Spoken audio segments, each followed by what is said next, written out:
بسم اللہ الرحمن الرحیم۔ السلام علیکم۔ اردو کہانی سینٹر میں خوش آمدید۔ آج کے اس ویڈیو میں آپ کو ایک معصوم لڑکی کے اوپر بیتی دکھ بھری سچی کہانی سنانے چاہ رہی ہوں، لیکن کہانی سنانے سے پہلے نئے آنے والوں سے گزارش ہے کہ اردو کہانی سینٹر کو سبسکرائب کیجیے اور ہماری ویڈیو سب سے پہلے دیکھنے کے لیے بیل آئیکن کو کلک کیجیے۔ چلیے شروع کرتے ہیں کہانی۔ میری زندگی کی کہانی بھی عجیب ہے۔ میں نے ایک ایسے گھرانے میں آنکھ کھولی جہاں غربت کا دور دورہ تھا۔ جس عمر میں لڑکیوں کے ہاتھوں میں چوڑیاں ہوتی ہیں، میرے ہاتھ میں کشکول تھما دیا گیا۔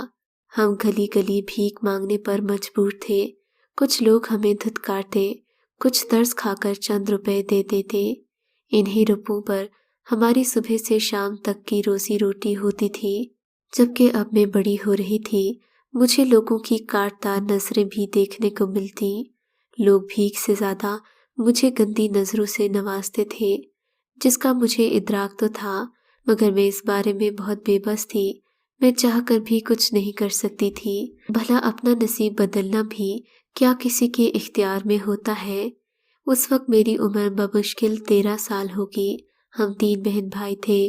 والد کی بھی وفات ہو چکی تھی۔ بڑا بھائی اپنی ہی بستی کی ایک بھکارن سے شادی کے بعد ہم سے الگ ہو گیا تھا۔ امی اور میری باقی بہنیں اپنی زندگی کی گاڑی بمشکل گھسیٹ رہے تھے۔ بہرحال ہماری بستی کے لوگ بہت محبت کرنے والے تھے اور ایک دوسرے کی مدد کرتے رہتے تھے، مگر پھر بھی روزی روٹی تو سب نے اپنی ہی کرنا ہوتی ہے۔ اماں اب بوڑھی ہو چکی تھی، جبکہ ساری زندگی انہوں نے نشہ کرتے ہوئے گزاری تھی۔ سنا ہے کہ نشہ کرنے والوں کو بھیک زیادہ ملتی ہے۔ یہ نشہ کرنے کی وجہ سے میری ماں کی طبیعت دن بدن خراب رہنے لگی۔ ایک دن انہوں نے حکیم صاحب سے گولیاں لیں جو کسی نشے سے بھی زیادہ طاقتور تھیں۔ یہ گولیاں کھا کر اماں دن رات سوئی رہتی اور ہم گلی گلی در بدر ہوتے بھیک مانگتے۔ ہماری بستی میں چچا بشیر رہتے تھے۔ جب انہوں نے دیکھا کہ میری ماں پورا دن سوئی رہتی ہے، بہنیں چھوٹی ہیں، تو اپنی بیوی سے کہا کہ مجھے گھر گھرستی سکھا دے۔ میں اپنے گھر کا جھاڑو پوچھا اور کھانا خود ہی کر لیتی تھی۔ امی کو اتنا ہوش نہیں تھا کہ وہ گھر کے کام کرتی۔ میں گاؤں کے کھوکے سے اب اشیاء خورد و نوش لے آتی تھی۔ جب بھی جاتی، محلے کے لڑکے مجھ پر آوازیں کستے، کوئی بھکارن کہتا تو کوئی پیسوں کے بدلے میں میری عزت مانگتا۔ میں کس کس کو منع کرتی؟ ان میں سے ایک لڑکا ایسا تھا جو ان سب کو منع کرتا۔ اسی وجہ سے میں نے دانیال پر بھروسہ کر لیا اور اس سے بات چیت کرنے لگی۔ دانیال بھی ایک اچھے گھرانے کا لڑکا تھا۔ اس کا گھر ہماری بستی سے تھوڑی دور واقع تھا۔ یہ شریفوں کی آبادی میں رہتا تھا اور ان لوگوں سے کم ہی میل جول رکھتا تھا، اسی وجہ سے اس کا روب دبدبا تھا۔ لڑکوں نے اس کی بات مانی تو میں بھی متاثر ہو گئی۔ چند دنوں کے بعد ہی میں دانیال سے مانوس ہو گئی۔ اب گھر کی چیزیں دانیال سے کہہ کر منگوا لیتی اور کبھی کبھی وہ گاڑی میں راشن بھر کر ہمارے گھر لا کر ڈلوا دیتا۔ میری اس سے اب پکی دوستی ہو گئی تھی۔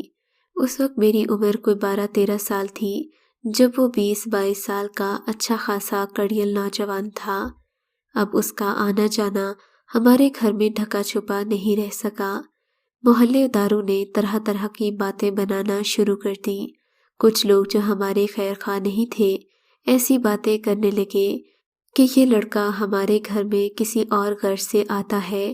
کچھ نے تو یہ بھی کہہ دیا کہ یہ بھیکارنیں اب اپنی عزت کا سودا کر رہی ہیں۔ گو کہ ہم غریب تھے مگر عزت دار ضرور تھے۔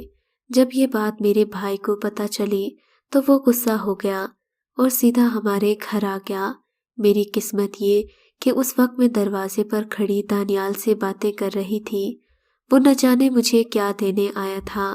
جب بھائی نے دانیال کو دیکھا تو وہ غصے میں آگ بگولا ہو گیا۔ اس نے آؤ دیکھا نہ تاؤ، دانیال کو تو کچھ نہ کہا کیونکہ وہ امیر گھرانے کا چشم و چراغ تھا، جبکہ مجھے بہت مارا اور مجھے آگ لگانے ہی لگا تھا کہ اسی وقت چچا بشیر آ گئے۔ چچا بشیر ہماری ہی بستی میں رہتے تھے اور مجھ پر مہربان سائے کی طرح تھے۔ چچا نے میرے بھائی کو ملامت کی کہ تمہیں شرم نہیں آتی، तुम अपनी बीवी के गुलाम हो गए हो और पीछे मुड़कर अपनी बहन का हाल भी नहीं पूछा।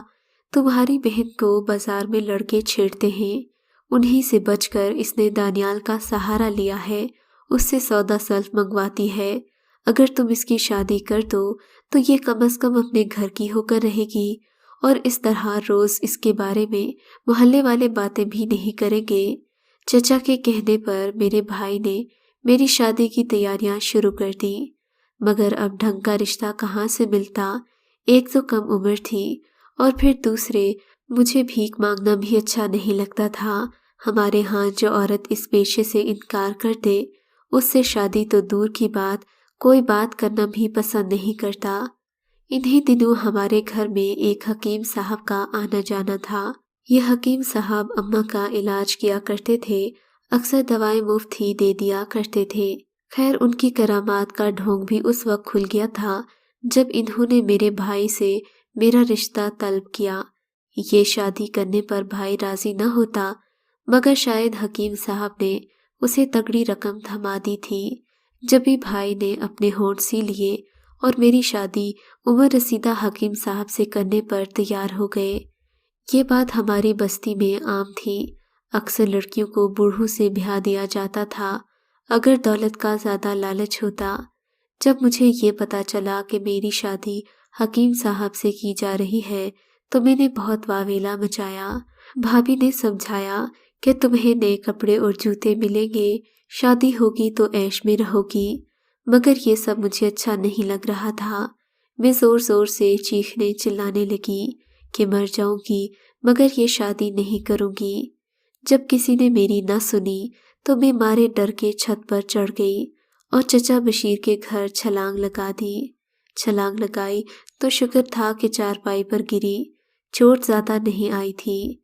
मेरे भाइयों को जब मेरी इस हरकत का पता चला तो ये मुझे मार मार कर मेरे घर वापस ले आए और एक कोठरी में बंद कर दिया। इस सब पर मैंने बहुत शोर मचाया, मगर मेरे भाई ने मेरी एक न सुनी और मेरी चीखों को मेरे दिल में ही दबा दिया। हकीम की रकम ने मेरे भाई को इतना संगदिल बना दिया था कि मेरे सर और पाँव से खून रिस रहा था।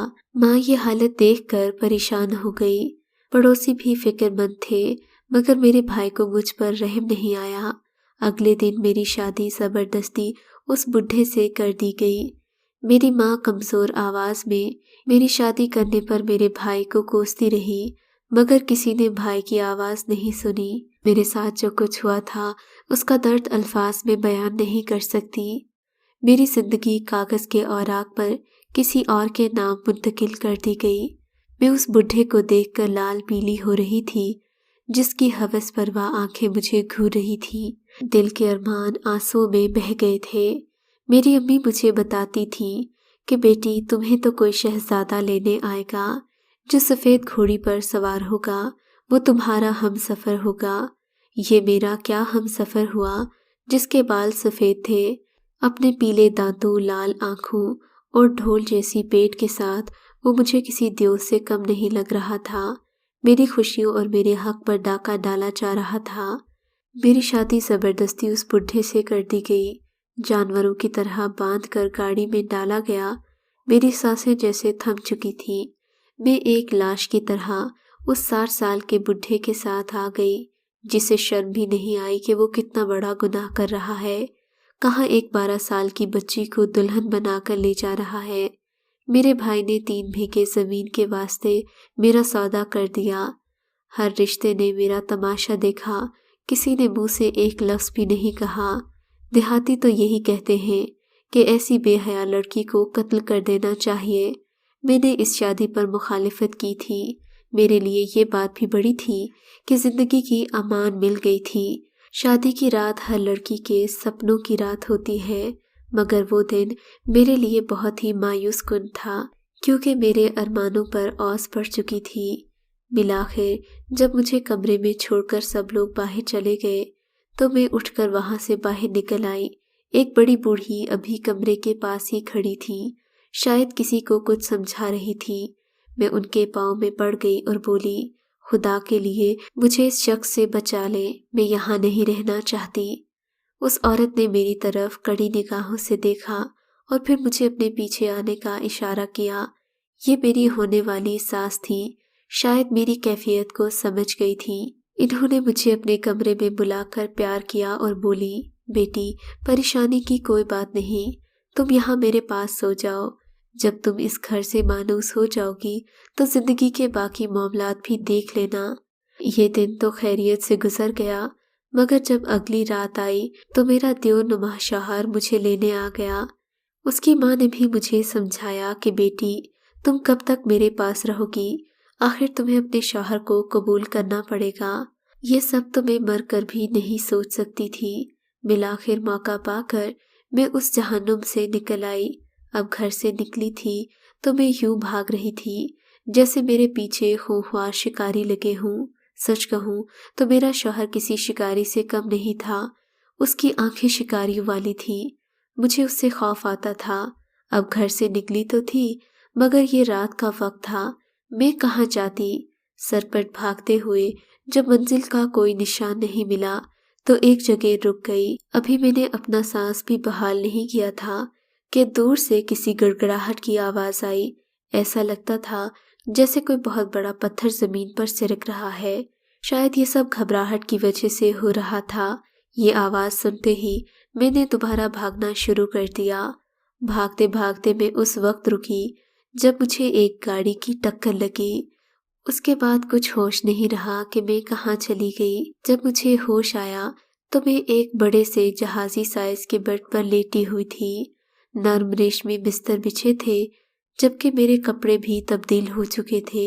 ऐसा लग रहा था कि मैं वाकई जहन्नुम से निकलकर किसी जन्नत में आ गई हूँ। यहाँ का माहौल ही अजीब था। सुर्ख रेशमी पर्दे जा बजा लटके हुए थे, जबकि मेरा लिबास भी बहुत उम्दा था। पूरा कमरा खुशबू से महक रहा था। मैं नहीं जानती थी थोड़ी देर ही गुजरी होगी कि एक ख्वाजा सरानुमा आदमी मेरे कमरे में आया।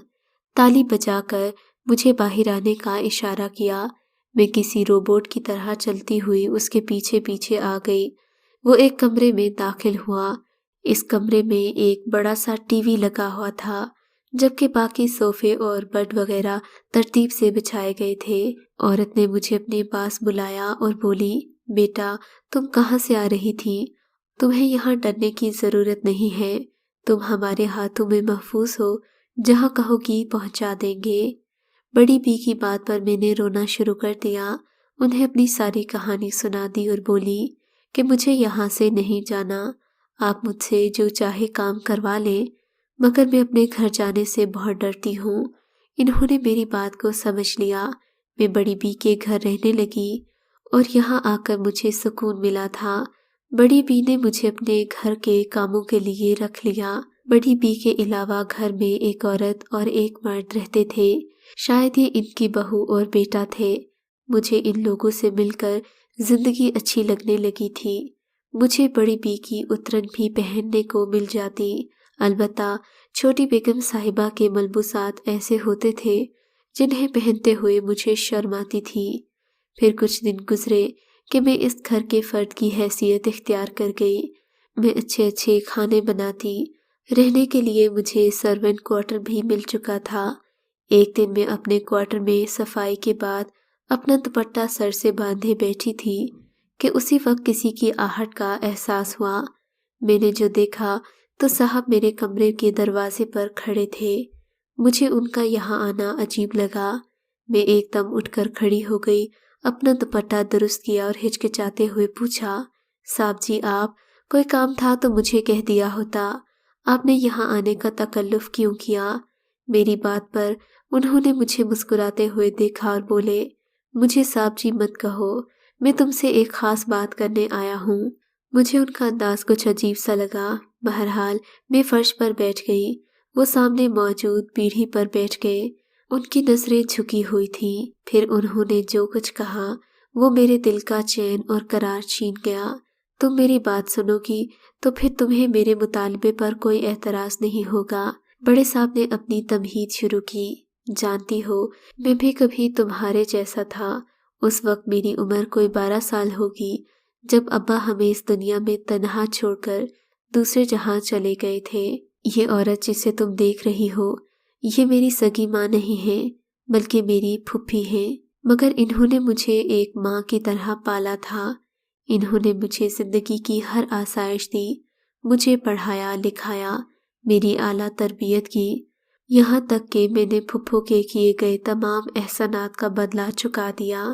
میں نے اتنا بڑا گھر بنایا اور اس گھر کو شاندار کوٹھی میں بدل دیا۔ ماں تو مجھے بچپن میں ہی چھوڑ کر چلی گئی تھی، اب اس دنیا میں اکیلا رہ گیا تھا۔ بہرحال میں نے محنت کر کے اپنی تقدیر کو بدل دیا تھا، لیکن جب میں 25 سال کا ہوا تو پھپھو نے مجھے اپنے پاس بلا کر کہا کہ وہ میری شادی ثانیہ سے کرنا چاہتی ہیں۔ ثانیہ ان کی اکلوتی بیٹی تھی، مگر نہایت بگڑی ہوئی اولاد تھی۔ پھپھو کے احسانات مجھ پر اتنے زیادہ تھے کہ میں ثانیہ کی شادی کے لیے انکار نہیں کر سکا۔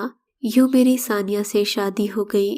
میں نے دل پر پتھر رکھ کر ثانیہ کو قبول تو کر لیا، مگر شادی کی پہلی رات ہی اس نے مجھے بتا دیا کہ وہ کسی اور کو پسند کرتی تھی جو اسے چھوڑ کر جا چکا ہے۔ وہ ساری زندگی شاید اس کا غم مناتی رہے، لہٰذا میں اسے کسی قسم کا کوئی تعلق بنانے کی کوشش نہ کروں۔ ثانیہ پہلے ہی میرے دل سے اتر چکی تھی۔ اس کی اس بات نے میرے دل میں ثانیہ کے خلاف نفرت بھر دی۔ میں کچھ نہ بولا، میں نے صبر کر لیا، مگر پھر ثانیہ کی حرکات دن بدن بدلتی گئی۔ اس نے رات کو لیٹ آنا شروع کر دیا۔ نماز روزے کا اسے شروع سے کوئی علم ہی نہیں۔ وہ نماز روزے کو دقیانوسی خیالات سمجھتی ہے، جبکہ مجھے ہمیشہ سے پردہ دار اور حیادار عورتیں پسند ہیں۔ جب سے میں نے تمہیں دیکھا ہے ثانیہ، مجھے اور بھی بری لگنے لگی ہے۔ میں تمہاری شرم و حیا کا قائل ہو گیا ہوں۔ یقین جانو میں نے حسین چہرے بہت دیکھے ہیں، لیکن تمہاری نماز پڑھنے کی عادت، تمہاری جھکی جھکی نظریں، میں تمہاری طرف کھنچتا ہی چلا آ رہا ہوں۔ شادی کرنے میں کوئی حرج تو نہیں ہے، اگر تم مجھے قبول کر لو تو میں تمہیں ہمیشہ خوش رکھوں گا۔ میں صرف تمہارے دین اسلام سے محبت کی وجہ سے تمہیں اپنانا چاہتا ہوں، شاید میری زندگی میں بھی برکت آ جائے۔ خدا کے لیے میری بات پر انکار مت کرنا۔ صاحب جی اپنی بات بتا کر خاموش ہوئے تو مجھے کچھ سچ اور کچھ جھوٹ بولنا پڑا۔ صاحب جی آپ یہ کیسی باتیں کرتے ہیں؟ میں کسی کی امانت ہوں، میری شادی ہو چکی ہے اور ایک شادی پر دوسری شادی نہیں ہوتی۔ کسی مجبوری کی وجہ سے عارضی طور پر یہاں رہ رہی ہوں، مگر آپ سے شادی کرنے کا میں سوچ بھی نہیں سکتی۔ میں نے بنا سوچے سمجھے ہی ایک ہی سانس میں صاحب جی کو ساری بات کہہ تو دی۔ میں اپنے محسنوں کا گھر اجاڑنا نہیں چاہتی تھی، حالانکہ میرے پاس میری زندگی بدلنے کا موقع شاندار تھا، مگر میں اپنے ہی محسنوں کے گھر میں نقب کیوں لگاتی؟ جن لوگوں نے مجھے پناہ دی تھی ان کو کیوں ڈستی؟ مگر سچ کہوں ماجد حسین مجھے دل سے اچھے لگتے تھے۔ ان کے اظہار محبت کے بعد وہ تو خاموش ہو گئے، مگر میں ایک رات بھی چین سے نہیں سوئی۔ ان کا وہ اظہار محبت اور مجھے سراہنا آج بھی یاد آتا ہے تو بے قرار ہو جاتی ہوں۔ حالانکہ اس کوارٹر میں پڑے پڑے میں نے اپنی زندگی گزار دی ہے، جوانی ڈھل گئی ہے، اب شاید وہ میری طرف آنکھ اٹھا کر بھی نہ دیکھتے ہوں، مگر میں آج بھی ان کے ان الفاظ کے سحر میں گرفتار ہوں جو اس رات انہوں نے اظہار محبت کے طور پر کہے تھے۔ اگر آپ کو ہماری کہانی اچھی لگی ہے تو اردو کہانی سینٹر کو سبسکرائب کیجیے اور ہماری ویڈیوز سب سے پہلے دیکھنے کے لیے بیل آئیکن کو ضرور کلک کیجیے، اور ہاں، کامنٹ سیکشن میں اپنی رائے کا اظہار کرنا مت بھولیے گا۔